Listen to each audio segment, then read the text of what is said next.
Bom dia a todos, a paz do Senhor Jesus Cristo, mais um domingo aqui na Remanescente.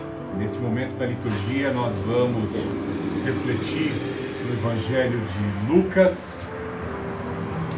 capítulo 17.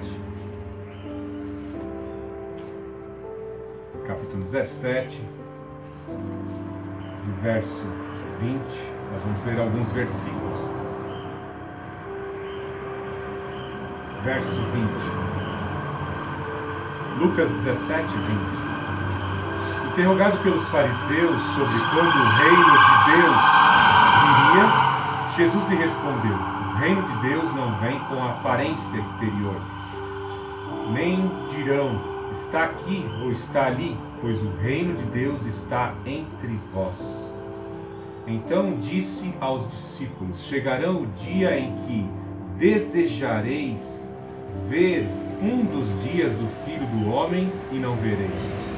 E vos dirão, está ali ou está aqui, não vades nem o sigais, pois como o relâmpago que brilha em uma extremidade do céu e ilumina até a outra extremidade, assim também será o Filho do Homem no seu dia. Mas primeiro é necessário que ele sofra muitas coisas e seja rejeitado por essa geração. Vamos ao verso 30. Assim será o seu dia em que o Filho do Homem se manifestar. Naquele dia, quem estiver no alto da casa com os seus bens embaixo, não desça para tirá-los. Da mesma forma, quem estiver no campo, não volte para casa. Lembrai-vos da mulher de Ló: quem procurar preservar a sua vida irá perdê-la, e quem a perder, este a preservará. Eu vos digo, naquela noite estarão dois numa cama, um será levado e o outro deixado. Duas mulheres estarão juntas moendo trigo, uma será levada e outra deixada. Dois homens estarão no campo, um será levado e o outro deixado. E eles lhe perguntaram: onde, Senhor? E ele respondeu: onde estiver o cadáver, ali ajuntarão também os abutres. Oremos. Deus Altíssimo, Deus de amor, Deus de poder, louvado seja o teu nome por esta palavra que nos exorta, meu Deus, a estarmos desprendidos das coisas deste mundo e apegados às verdades do teu reino.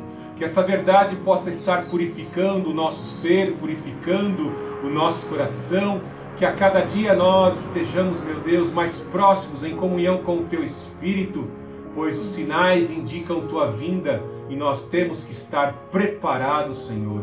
Ó Senhor Jesus Cristo, lava o nosso ser, lava a nossa mente, os nossos sentidos com o poder do teu sangue, pois somente o teu sangue tem poder para nos purificar de todo pecado. Com o poder do teu Espírito nos revigora a cada dia. Ó Santo Espírito, neste momento eu te clamo, afugenta, afasta todo mal, Pai Santo, deste momento da pregação da verdade.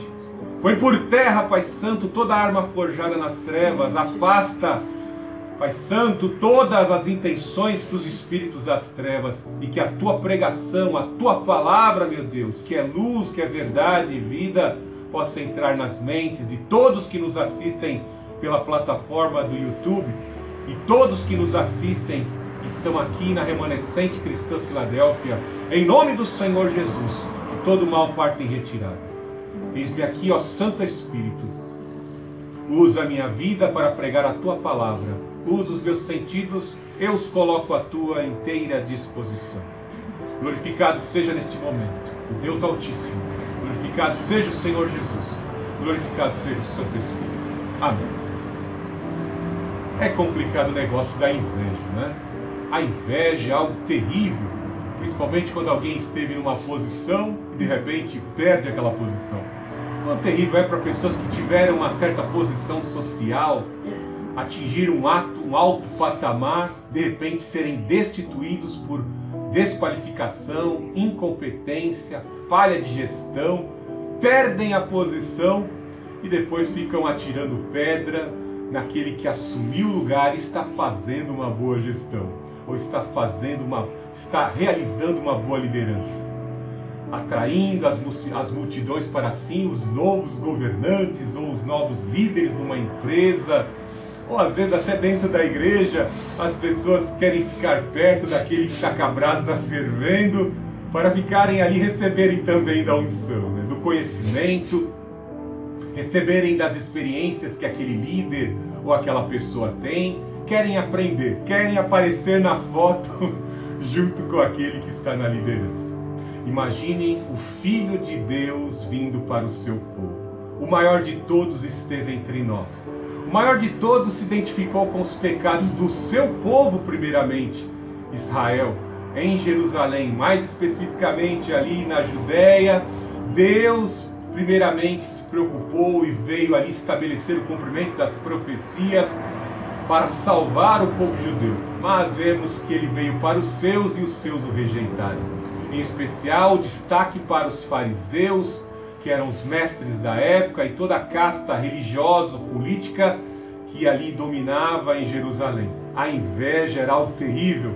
O evangelista João, um dos discípulos mais íntimos, faz questão de destacar essa questão da inveja. E algo que causava muita inveja e ódio nos fariseus é essa destituição de posição. Pois as massas de pessoas com problemas, com dificuldades, chamavam Jesus, que veio da Galileia, de mestre, Rabone. Eles já não ouviam mais os seus nomes, os fariseus não ouviam mais as pessoas chamando eles de mestres, de grandes líderes, estavam sendo desprezados. Isso surtia muita inveja.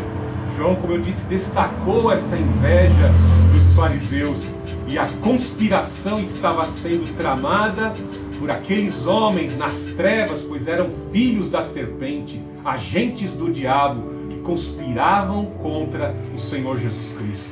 O próprio Mestre os chamou de filhos do diabo, invejosos, caluniadores, difamadores, resistentes à obra do Espírito Santo. O povo já estava chamando o Senhor Jesus Cristo de Rei. Estavam aclamando Ele Rei. É bem certo uma coisa, que o reino de Deus, Ele veio para aqueles pequeninos que verdadeiramente aceitaram ao Senhor Jesus Cristo. O reino de Deus já foi estabelecido aqui para nós, na pós-modernidade, na remanescente cristã Filadélfia. Ele foi estabelecido em nossas vidas no dia em que nós aceitamos ao Senhor Jesus como Senhor e Salvador, e nós já estamos vivendo esse reino. As lutas, as dificuldades, a doença, a morte são apenas detalhes, obstáculos, pois o Senhor Jesus ressuscitou dentre os mortos e Ele já prometeu isso para cada um de nós. Nós também ressuscitaremos dentre os mortos. Mas naquela época lá era algo difícil de ser compreendido. Uma coisa bem certa: por inveja os fariseus estavam movidos, porque viam aquela massa, multidão de judeus ali seguindo Jesus e chamando Ele de Rei. Rei, meu Senhor, Filho de Davi. Crendo na promessa do pacto davídico, muitos levantavam-se dizendo: Ele é o Filho de Davi. O cego reconheceu. O cego de Jericó reconheceu que Jesus era o Filho de Davi.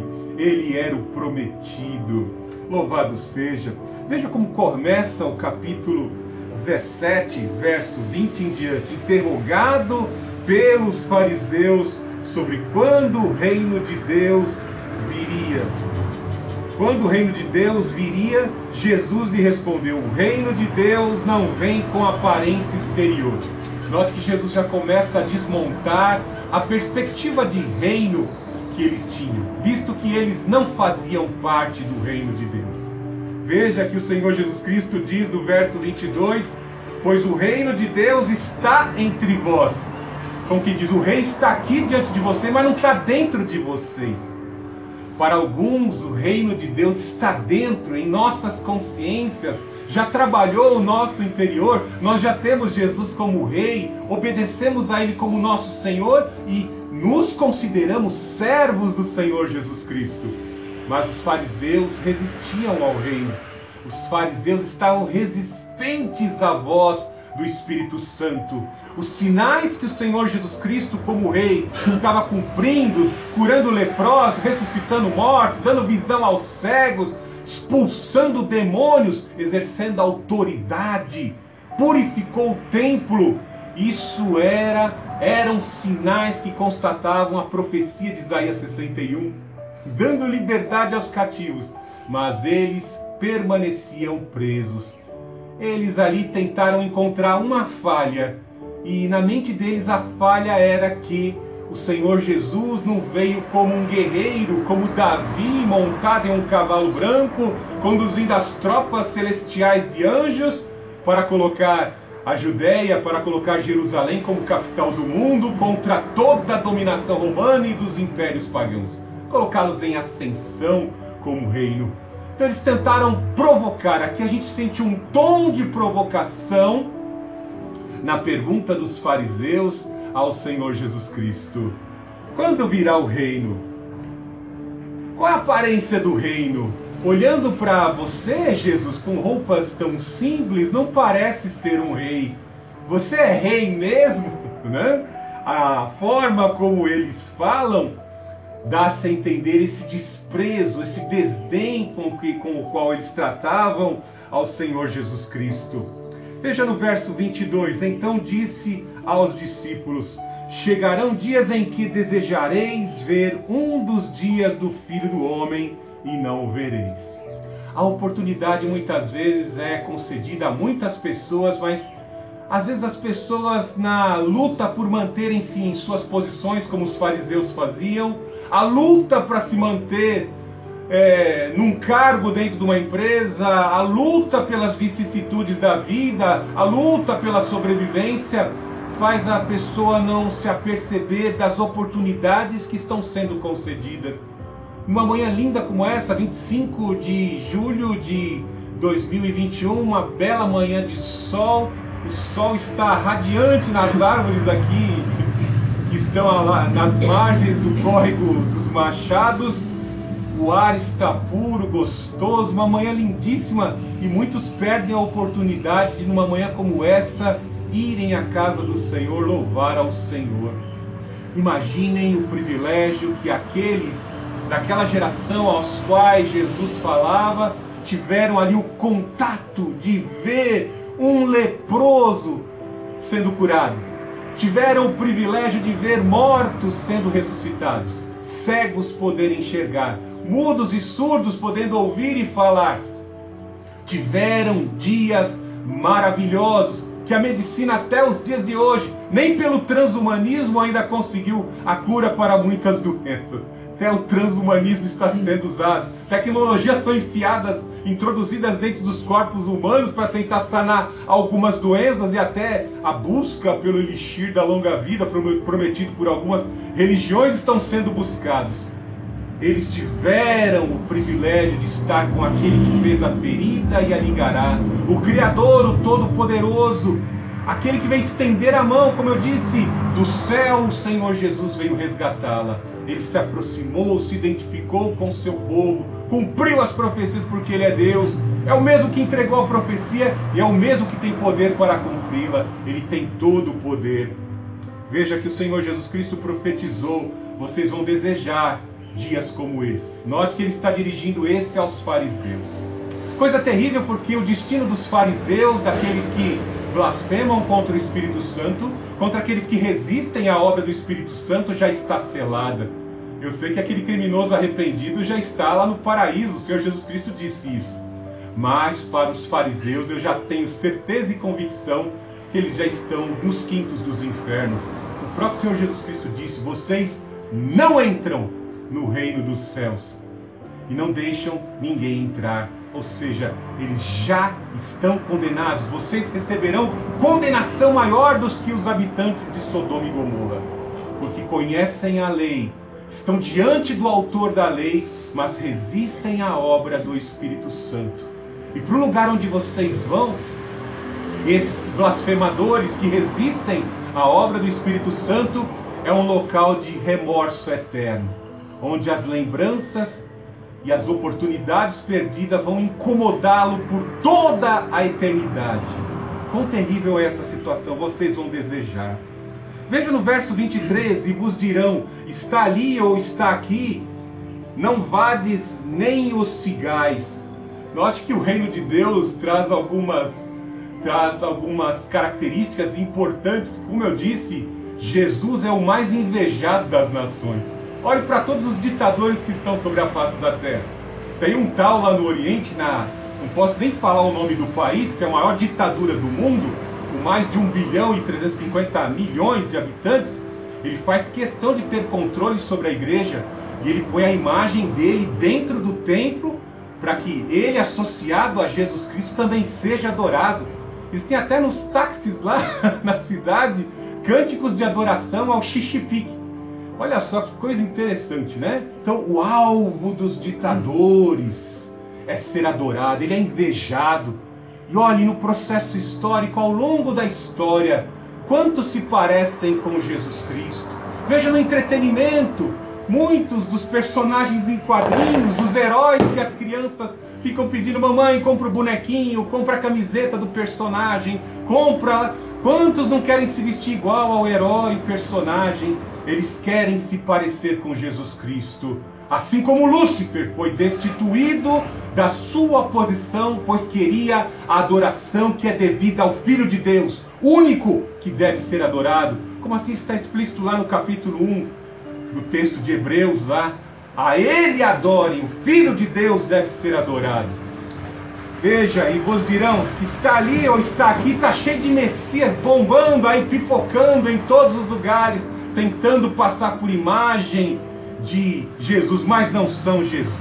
Não são Jesus, não são os Messias. Quão terrível é, líderes de igreja não são Messias, apesar de todas as religiões estarem esperando o seu Messias. Todos eles são falsos. Este verdadeiro reino, este verdadeiro Messias está dentro de nós. Ele já foi imposto aqui na terra. O diabo já usou o exército, o diabo já usou os impostores, os plágios, já usou tanta cópia, tanto agente. O reino de Deus não pode ser destituído, porque ele está no coração daquele que derrama sangue, confessando que Jesus Cristo é o Senhor, até no último instante de vida. Até no último instante de vida, como aqueles cristãos que foram mortos naquele campo de futebol, lá em Guiné-Bissau. Eles morreram ali, tiveram suas cabeças decepadas, mas glorificaram a Jesus Cristo como Senhor e Rei. Louvado seja. Não sigais esses falsos Jesus, esses falsos Messias, esses falsos Cristos. São todos movidos pelo Espírito do Anticristo. Veja no verso 24. Pois como relâmpago que brilha em uma extremidade no céu, ilumina até outra extremidade, assim também será o Filho do Homem no seu dia. Veja a ilustração que o Senhor Jesus Cristo, a metáfora, para que eles pudessem compreender, em especial os fariseus que estavam resistindo à pregação da palavra, para que eles pudessem compreender como é verdadeiramente, como será a vinda gloriosa do Senhor Jesus Cristo, em especial falando da segunda vinda, visto que primeiro o Senhor Jesus Cristo tem que cumprir o que está no versículo 25, mas a segunda vinda para a imposição efetiva do reino de justiça, pois o Senhor virá com justiça para julgar, exterminar os maus, e somente os bons poderem fazer parte deste reino eterno. Então ele usa a ilustração de um relâmpago. Eu me lembro uma vez que eu estava na janela da minha casa, ainda não era casado na época, e era quase meia-noite, eu tinha chegado da faculdade, aí quando eu cheguei, ufa, glória a Deus, cheguei em casa, escapei da chuva e choveu muito forte.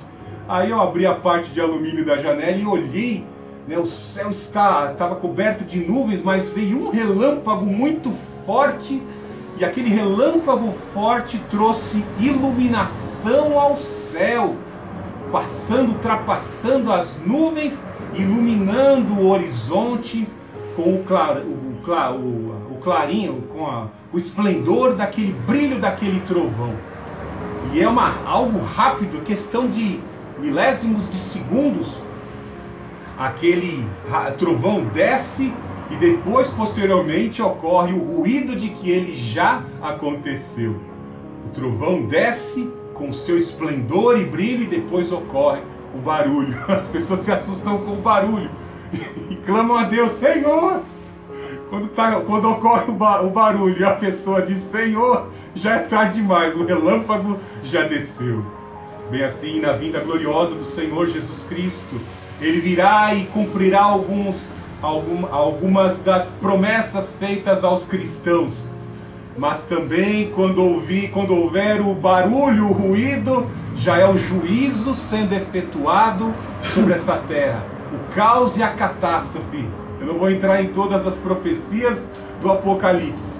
Mas quando os ruídos e os gemidos e os urubus estiverem assim revoando cidades, é sinal de que o juízo foi consumado, pois os cadáveres atrairão os urubus, as aves de rapina que consomem resto de cadáver. Veja algo interessante para entendermos a missão do Senhor Jesus Cristo. Como eu disse a princípio, Ele veio para os seus e os seus não receberam. Mas de certa forma Ele veio e na sua obra grandiosa na cruz do Calvário, Ele cumpre todas as profecias, em especial do Antigo Testamento, em especial a primeira promessa que Ele fez a Eva: alguém da tua semente, mulher, lá na frente, pois a tua semente disputará com a semente dos agentes da serpente, mas ele pisará a cabeça da serpente. Ou seja, alguém nascido de mulher, em especial o Senhor Jesus, assim, pelo poder do Espírito Santo, gera no ventre de uma mulher um homem da descendência de Davi, visto que essa mulher pertencia à linhagem de Judá. E assim, aquele homem, o Senhor Jesus, o Deus encarnado, ofereceria na primeira etapa da sua vinda a essa terra um sacrifício perfeito. Veja no verso 25: mas primeiro é necessário que ele sofra muitas coisas e seja rejeitado por essa geração. Note que os acontecimentos da vinda do Senhor Jesus Cristo, causando inveja, causando milagres, curas, sinais que comprovam que Ele é o Filho de Deus, mas em especial a conspiração que o levou até a morte de cruz, cumpre a palavra do Senhor Jesus Cristo. Ele está predizendo a sua morte. O Deus encarnado causaria inveja entre o seu povo, entre os daquela geração, aos maiorais daquela geração, e haveria de sofrer a traição, a dor.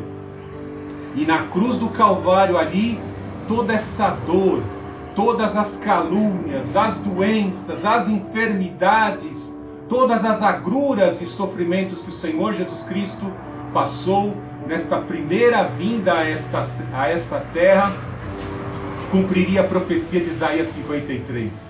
Pelas suas pisaduras nós fomos sarados. O seu castigo nos trouxe a paz. Então o Senhor Jesus Cristo aqui relata que primeiro o Filho do Homem, o Filho de Deus, haveria de sofrer. Depois do verso 26 em diante, ele já fala acerca da segunda vinda dele aqui na terra. O Senhor Jesus Cristo veio a primeira vez e gerou inveja. E falsos cristos vêm surgindo e levado muitos à condenação e ao engodo. O espírito do anticristo, como disse João, já atua nessa terra de diversas formas, com diversas formas de idolatria. O espírito do engodo está atuante nesta terra. Nós temos que estar atento ao que o Senhor Jesus Cristo fala, principalmente quando vemos o crescimento da apostasia e do engodo, do engano que Satanás está proporcionando, ao ponto das pessoas zelarem de sua própria integridade, zelarem dos seus corpos, se entregarem aos vícios, se entregarem às atrocidades, às imoralidades. Isso, quando cresce em excesso, são sinais indicadores da vinda do Senhor Jesus Cristo. Quando olhamos para o relativismo moral que está sendo, de certa forma, tramado e legalizado já em grandes pautas por leis constituídas, nós vemos que é um forte sinal indicador da vinda do Senhor Jesus Cristo, pois o mal já não é mais considerado mal. Criminosos de alta periculosidade, terroristas, genocidas, são soltos e passam impunes por cortes de instância máxima, Quando se chega a esse patamar, são indicadores de que o relativismo moral, o mal já não é mais considerado mal. O bem começa a ser considerado mal. O que é justo começa a ser considerado injusto. Veja as leis e toda a tramitação que às vezes correm nas assembleias legislativas. Alguns partidos criam projetos de lei para destruir a família, fechar a porta das igrejas com o intuito de impedir a pregação do evangelho. Tudo isso faz parte da apostasia, tudo isso faz parte, dentre forma da rebelião que está atingindo o seu ápice, que são fortes indicadores da vinda do Senhor Jesus. Veja os exemplos que ele vai citar. E em todos esses exemplos, o nosso Deus assim desferiu juízo, como na época de Noé. Como aconteceu nos dias de Noé, também acontecerá nos dias do Filho do Homem. Um grande sinal indicador da segunda vinda do Senhor Jesus Cristo. É um período semelhante ao período de Noé. O Senhor Deus desferiu um terrível juízo de águas sobre a humanidade, um dilúvio universal, e somente Noé, sua esposa, seus 3 filhos e esposas, 8 pessoas, puderam se salvar. Algo de maravilhoso comprovando a divindade do nosso Senhor Jesus Cristo está em 1 Pedro, capítulo 1, 1 Pedro 1, 10, 11. Foi essa salvação que os profetas examinaram e dela procuraram saber, com cuidado profetizando sobre a graça destinada a vós, indagando qual o tempo ou ocasião que o Espírito de Cristo que estava neles indicava ao predizer os sofrimentos que viriam a Cristo e a glória que viria depois desses sofrimentos. Pedro está afirmando que o Espírito do Senhor Jesus Cristo, que estava ali com o Senhor Jesus Cristo, estava lá no período daqueles que precediam o dilúvio, ou seja, o Espírito do Senhor Jesus, o Santo Consolador, o Espírito do Altíssimo estava sobre a vida de Noé, e Noé pregou aos espíritos em prisão, aos pecadores, aos abomináveis que precediam o grande e terrível dia do dilúvio, visto que Noé pregou talvez 120 anos, construindo uma embarcação em terra seca, e construindo a embarcação pregava a palavra de Deus de um juízo vindouro das águas. Veja 1 Pedro capítulo 3, ainda em 1 Pedro capítulo 3, verso 19. Verso 19. No qual também pregou aos espíritos em prisão, os quais no outro tempo foram rebeldes, quando a paciência de Deus esperavam, quanto a arca era construída nos dias de Noé. Poucas pessoas, isto é, 8, salvaram-se nela por meio da água, que prefigurando o batismo agora também vos salva, o qual não é a remoção e impureza da carne, mas a promessa de uma boa consciência para com Deus pela ressurreição de Jesus Cristo. Veja a semelhança que Pedro disse aqui, que o Espírito do Senhor Jesus Cristo estava sobre Noé, confirmando o que eu acabei de dizer, pregando o evangelho de salvação àqueles que estavam mortos espiritualmente. O que é uma pessoa morta espiritualmente? É uma pessoa que não tem comunhão com o Espírito Santo. Paulo lá em Romanos fala que o Espírito de Deus testifica no espírito do homem que somos filhos de Deus. Quando o homem não tem comunhão com Deus, ele está morto espiritualmente. O seu espírito humano está clamando para ter comunhão com o Espírito Santo, mas ele resiste como aqueles fariseus resistiam. Como toda a humanidade naquela época resistia à pregação de Noé. Nos dias de hoje nós estamos vendo isso de forma elevada. As pessoas zombam da palavra de Deus, escarnecem da palavra de Deus, fazem toda sorte de blasfêmia, de injúria contra o Senhor Jesus Cristo, até mesmo em passarelas de samba. É algo terrível a forma como estão se tratando o Senhor Jesus Cristo e a pregação da sua palavra. Novas formas ideológicas terríveis, esquerdistas, fazem releituras da palavra de Deus e transformam Jesus Cristo até num sodomita. É tudo isso hoje que nós podemos ver nos dias de hoje. É semelhante àquela época, uma disfunção sexual. As pessoas praticavam toda sorte de licenciosidade, tanto com pessoas do mesmo sexo, como até animais. Era algo abominável diante de Deus. Por isso que o Senhor desferiu naquela geração, na época de Noé, o terrível juízo das águas. Segundo a Epístola de Pedro, capítulo 3, nos diz que a próxima vinda, o próximo juízo do nosso Deus para com a humanidade, será um juízo terrível de fogo, e os elementos ardendo se fundirão. Esta terra está reservada para destruição com fogo. As coisas malditas se destroem com fogo. Quando Adão pecou, Deus disse: maldita será a terra por tua causa. Na lei de Deus, as coisas malditas se destroem por fogo. Deus enviará o juízo de fogo sobre essa terra. Mas nós, como disse o apóstolo Pedro, aguardamos novos céus e nova terra. Noé é um exemplo, a época de Noé é um exemplo de época que retrata a vinda do Senhor Jesus Cristo, apresenta as características. Vejam o que ele fala no verso 27. Comiam, bebiam, casavam-se, davam-se em casamento, até o dia em que Noé entrou na arca e veio o dilúvio e destruiu a todos. Note que às vezes algumas pessoas olham para esse texto e falam: mas isso é comum? Deus deu a ordem de se casar, deixará o homem seu pai e sua mãe, unir-se à sua mulher, os dois serão uma só carne. Deus deu ordem de se casar, mas será que deu ordem de relacionar-se com pessoas que praticam abominação? A palavra de Deus nos diz: busquei vaso em santificação, né? Você casa com qualquer um, né? Então, casavam-se, davam-se em casamento. As pessoas colocam prioridades de casar, e não importa com quem seja muitas vezes, e depois vem os problemas, depois vem os infortúnios, as implicações de escolhas erradas, sem contar nas abominações de casamentos, poliamor, e de casamentos com pessoas do mesmo sexo. São coisas abomináveis diante de Deus.